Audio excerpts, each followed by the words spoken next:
Сайн байцгаана уу? Бид Харваа Фужи сургуулийн сурагчид байна. бидний сүг уух гэж Харма Фужи ферм дээр 100 км явж ирсэн.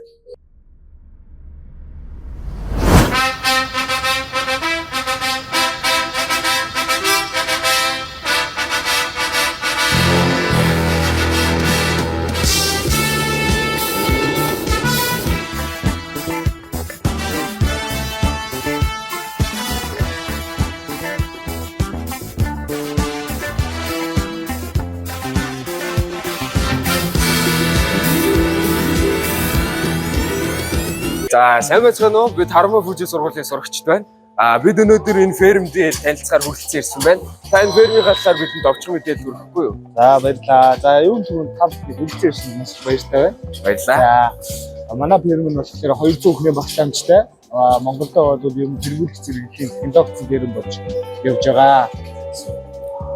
За ойлголоо.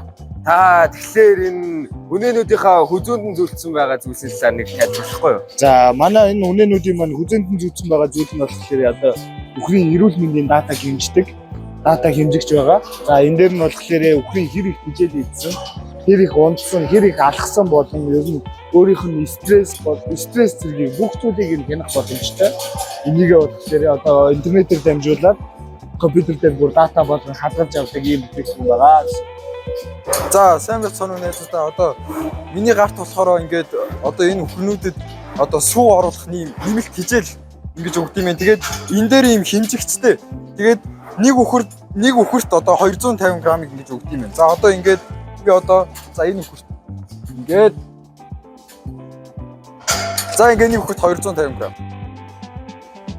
За бид хоёр одоо ингээд яг үнэ саах хэсэг дээр ирсэн байна. За одоо ингээд яг та бүхний харж байгаачлаа энд бол Харма Фужи фермийн маань үнэ саах хэсэг маань явагдаж байна. За ингээд энэ бол үнэнийх нь автомат саалтуур юм байна. Миний харж байгаагаар. За яг бидэрт танилцуулсаар болохоор энэ бол дэлхий дээр байгаа одоо ер нь бол үнэ саалтуурын хамгийн сайн технологиор ийм вакуум автомат саалтуураар үнэнүүдийг өдөртөө 2 удаа саадаг гэж байгаа. За ингээд яг энэ саалтуураар цаасан сүү маань цаашаа одоо хадгалагч сав руу явснаар та бүхэнд хүрдэг аз чанартай эрүүл сүү маань хүрдэг байх нэ. За тэгэхээр нэг үнэнээс дунджаар бидний судалснаар 18 литр сүү гардаг гэж тогтоогдсон байгаа. Энэ фермд 103 өхөр байгаа. Тэгэхээр энд дунджаар өдөртөө 780 литр сүү гардаг гэсэн үг. За бүгдээрээ дараагийн хэсэг рүүгээ явцгаая. Энэ хүү төхөөрөмжт сүг 65-72 градус пастрын аргаар боловсруулдаг байна. За боловсруулагдсан сүү маань шууд хоолоогоор дамжин ингэж цавлагддаг учраас ямар нэгэн гадны биет орно гэсэн бас дээрэс нь бактери орно гэсэн асуудал байх байна.